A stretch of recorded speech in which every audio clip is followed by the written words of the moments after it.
look back in hindsight, everything is 2020. In hindsight, we make mistakes, we're learning from it in hindsight. Welcome to Hindsight the Podcast. I'm Lee Jones, your host. What if everything you thought you knew about sustainable fashion was only half the story? Amory Alvarez is an 18... Are you still 18 years old? Turning 19 next month. So yeah. So by the time you hear this episode, he'll be 19 years old. But Alvarez is an 18-year-old entrepreneur on a mission to turn fashion into a powerful force for good, one tree at a time. He's the founder of Forest Delivery, a company that plants a tree for every fashion product sold. Good morning, Amory. How are you doing today? Lee, and welcome to the audience. This is going to be a freaking amazing podcast. Amazing podcast. All right. How are you? Yeah, how are you doing today? Where are you calling in from, first of all? I'm from the south of France. Just over the Pyrenees. Amazing. Man. Oh man. Amazing. Yeah. I'm excited. I'm excited, about places I've never been. Right. And Where are France you looks amazing. I'm calling from California. Nice. Never been. I would like to be in the United States one day. Yeah. So we're in like company. I like to check your country out. You like to check mine out. So maybe we can make that happen. Maybe we'll meet in the middle somewhere in the middle of the States. I don't know. Who knows what this country looks like? Hey, but let's jump into it though. Like, how long have you been in fashion, and when did the environment begin to play a role in your fashion exploration? Yeah.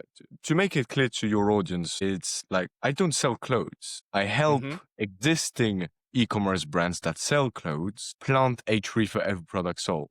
So often they to clarify that. And, let's take, for example, the baby fashion industry, and most of you who either have kids or don't have kids, it still impacts your life.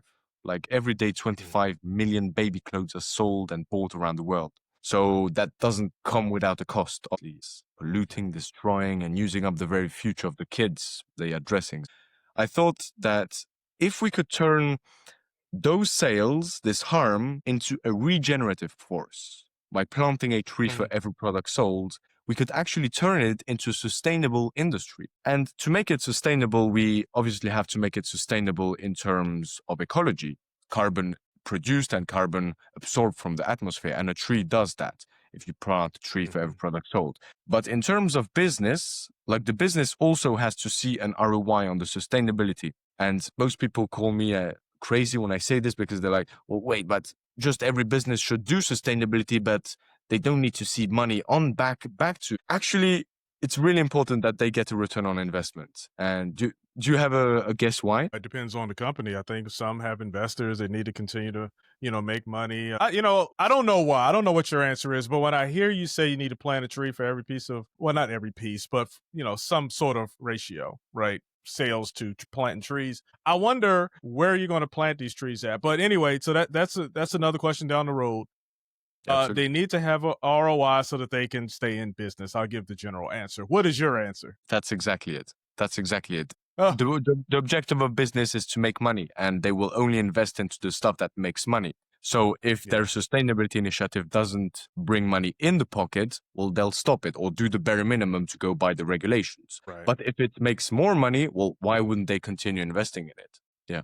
So a tree planted for every product sold has, creating jobs, regenerating ecosystems, purifying the air we're breathing, but also increases conversion rates on e-commerce websites, average order values, etc. Does that reply a bit to your question, I hope? Yeah, no, it does. It does. And check it out. Like, you're 18 years old. Like, did you go to school and there was a project that had to be done? Like, what made you get into this? Was it your parents? Are they in this industry or in this mindset, I should say, not necessarily industry? What made you really hone in? Like, what started it all for you? Honestly, man, I got kicked out of school. Okay. My dad is a bus driver. My mom is a stay-home mom. Well, probably what motivated me is to give you a bit of context. I was in this the school, and I put the ping pong table on fire. Do not ask me why. Okay, it's fucked up, absolutely. But I got kicked out, and and I realized that I'm 100% responsible for my life at that point. That there's no one here to save me. There is not the educational system there to be like, don't worry, we got your back.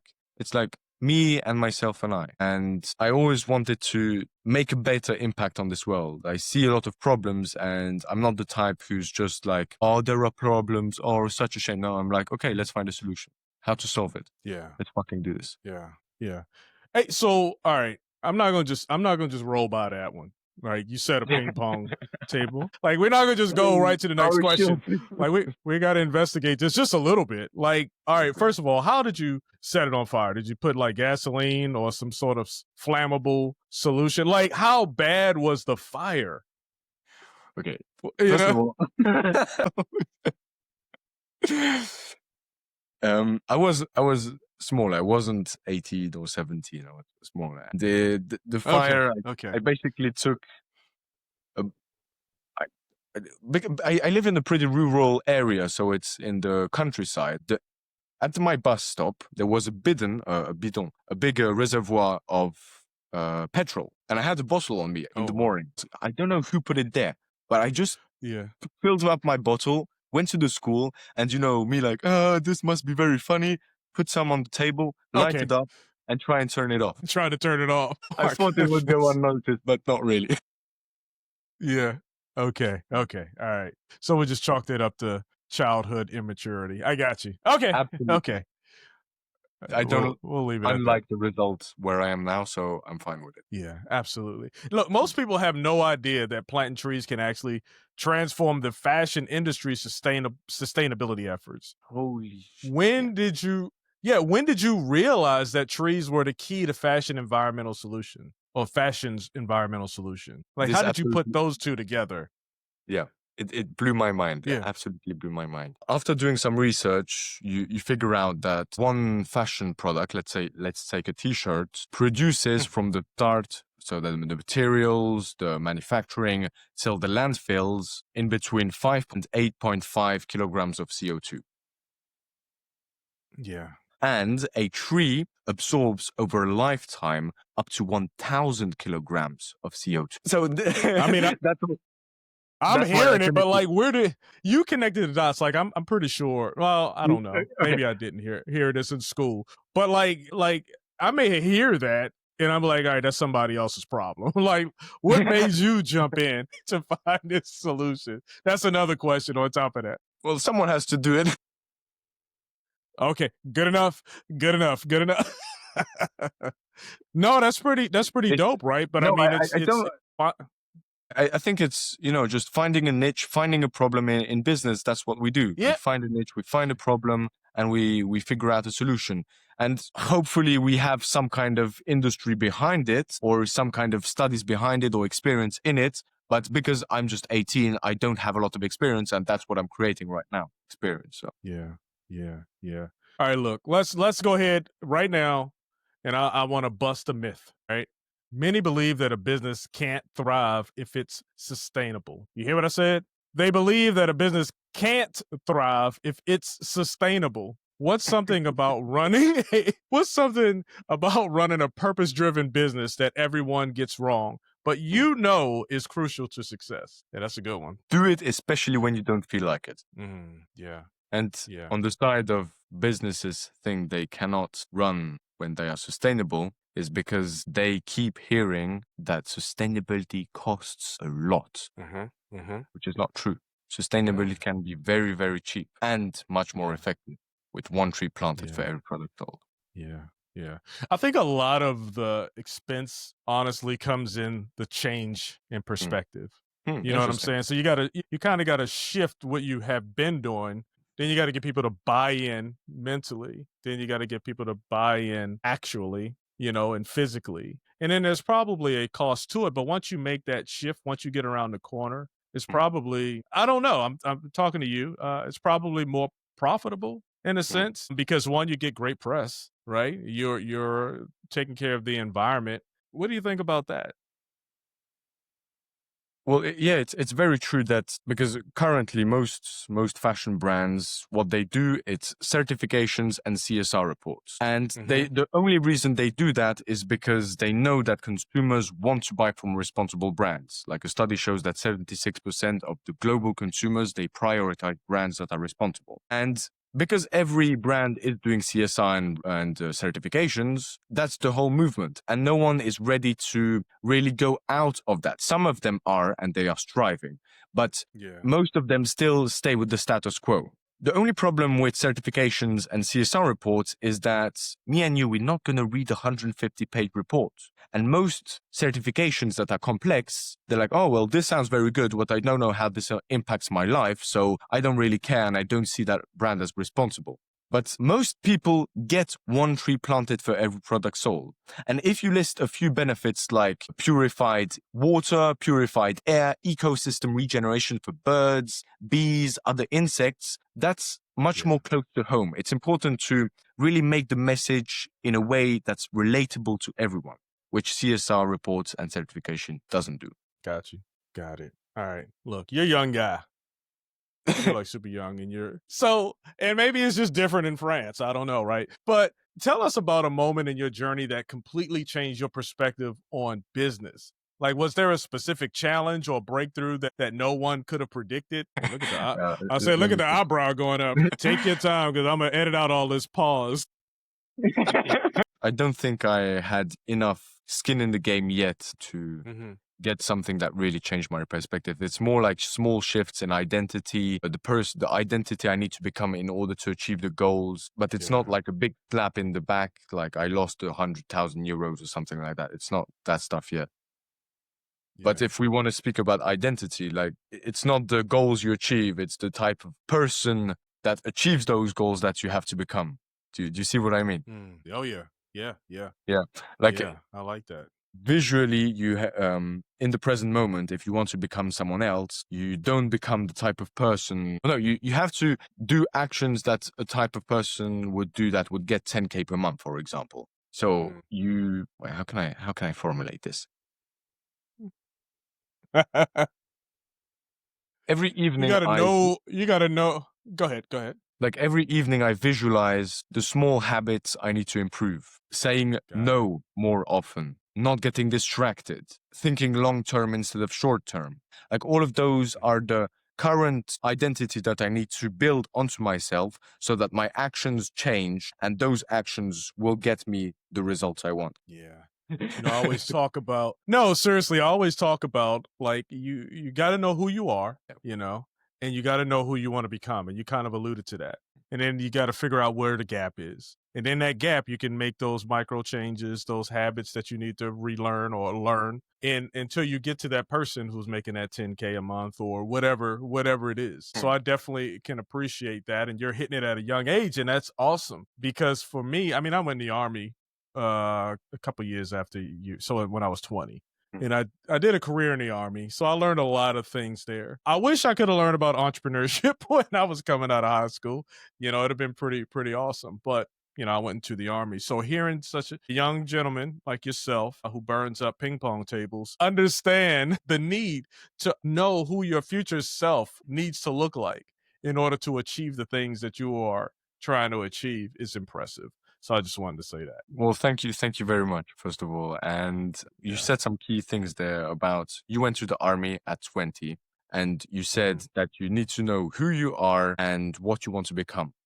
And a reality check, often a reality check of where you currently are and what you need to change. Authentic analysis of who you are currently is very important.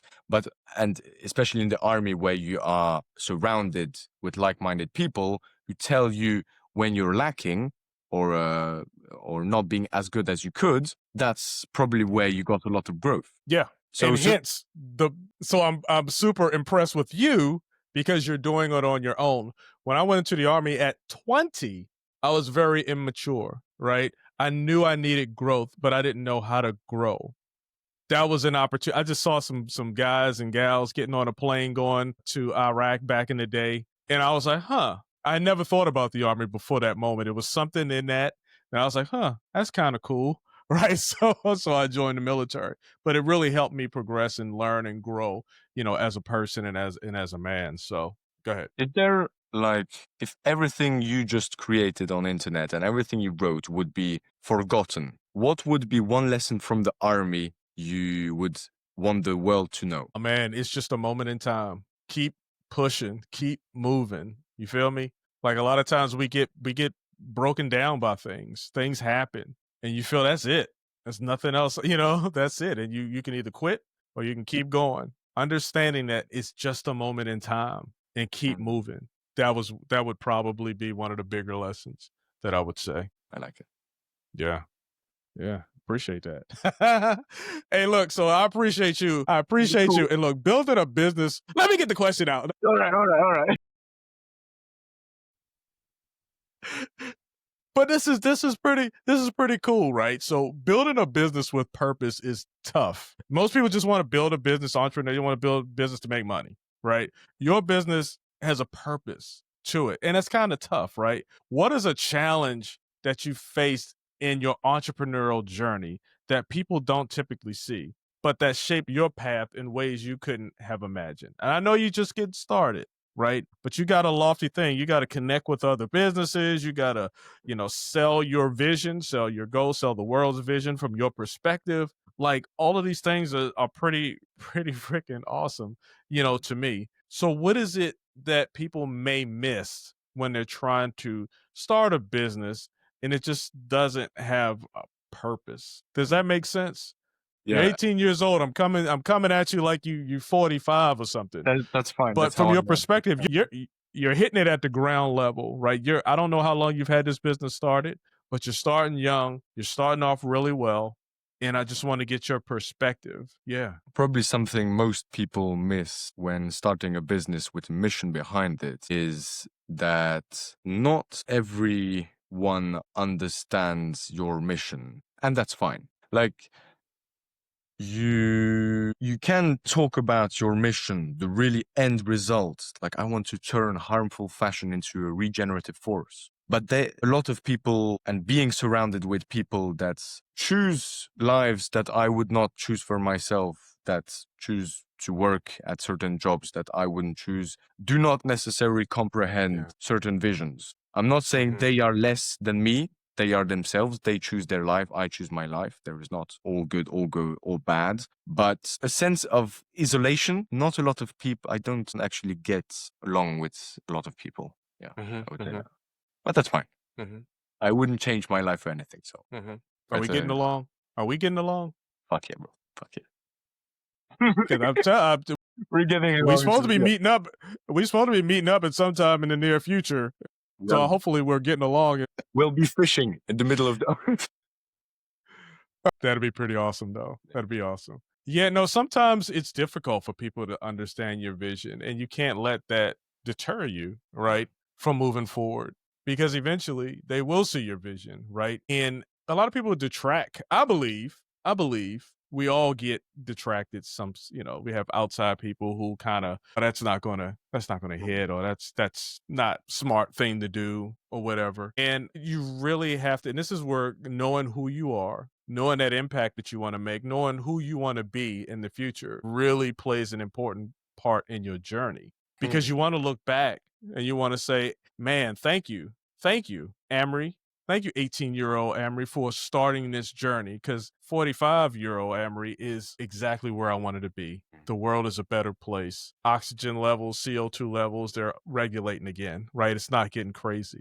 And I just want to thank you for, that's what you want your future self to be thinking, instead of, in hindsight, regretting not doing something, or regretting following with the crowd and not making an impact. Or regretting, if I had done this, you know what I mean? If I had done this, then I would be. You don't know if you would be, but it's all hindsight. It's all regrets, right? So 18, man, if I could turn back the clock, I have a lot of things that I wish I would do. What you just said was very, very powerful, man. Like, to the audience that's hearing this, you both want, all of people here want not average lives. They want something more out of life. And what you just said, Lee, that's very powerful. Very powerful. Yeah. Thank you. Yeah, absolutely. I appreciate that. All right, look, if our audience could take away just one actionable insight today, what's the most important thing they should know about making business decisions that also help the environment? Because you still haven't given me like the leap. Like, what made you leap into this particular field? Like, what hit you? And like, this You say you find things that need to happen, and then you create a business to, fill that void or fill that gap, right? But I mean, damn, like what was the did you buy a shirt or you heard a report on the news on the internet that said, "Hey, this company is just destroying trees," or, whatever it was. Like what was that spark? Or it just seemed like something Yeah. cool because you seem like you're smart. You say you got kicked out of school, different things like that. One But thing when I about hear you school, and talk I think I have an answer to your question of what made me go into this industry. And one thing about school, I saw this funny meme think about an entire generation is learning about jobs that won't even exist, like from AI, from yesterday, yeah, from yesterday, exactly. So I'm happy I'm not in there anymore. And Yeah. regarding, like what did I hear? What motivated me? And yeah, we can obviously just go after industries, but what's really behind it? And there is actually something. You seem to be a sportive guy, a healthy guy. We both know that without health, we have nothing. Like without this body, you can have millions in the bank, but if you're dead, it's useless basically. Right. And Mother Nature is our health. That's the thing that keeps us alive. That's the thing that's sustainable, the oxygen, the water, literally all of the resources we need. And if that doesn't exist anymore, to make in simple words, we're dead. Yeah. So Yeah. I don't want to make this too dramatic because I know over the news, we're all hearing, oh, we're all going to die. We're all going to die. No, because we can find solutions, but we got to act. Yeah. Yeah, we got to act. I tell you what, I watch a lot of movies, and your message is your message resonates. I just watched a movie about the Swarm. It's called The Swarm, and it's on Max. Actually, it's a show, but it just shows how sea life kind of turns on people, right? Because we're destroying the sea. So they've, done that. I saw a Mark Wahlberg movie where the Earth just turned on us. They just want to get rid of humans, right? Because we're destroying things, right? Keanu Reeves came to Earth because we're destroying the Earth, right? And they just want to restart. So hearing your mission, I mean, you do see it. You see it in entertainment, like I said, the movies. You see it in the news. But we just seem powerless to do anything from our homes. I feel powerless, and you motivate me now because you've found an opportunity, you found a mission, you found a purpose, right, in this world where you can make it better. So I applaud you for that. That's my statement.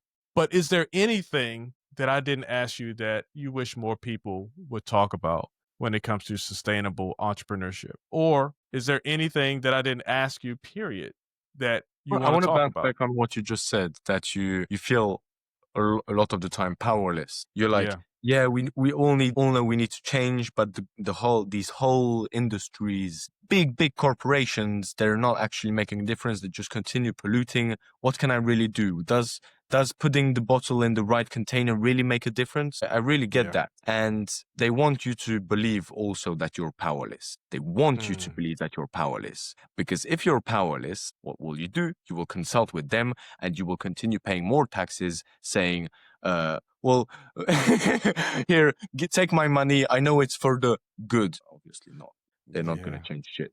But like me and you have way more power than we actually realize. And true power comes from changing oneself, not the world. Like Jordan Peterson, whether you like him or not, and he got mocked by his point of go clean your room. But actually, it's very true.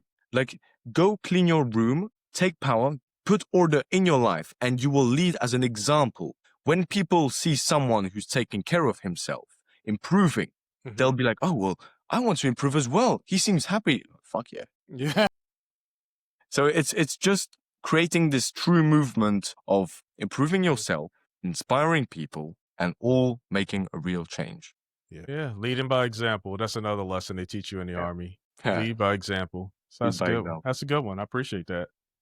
Yeah. So what else do you want to talk about? I only asked you a few questions. I wanted to learn some things about sustainable business, industry, entrepreneurship. What haven't I asked you? Talk to me. I'd like to ask the audience, like, if you feel kind of down or powerless, or your job is bothering you, or whatever, your girlfriend, I don't know, just go 5 minutes into nature. Like, that's true remedy to most of the causes we have.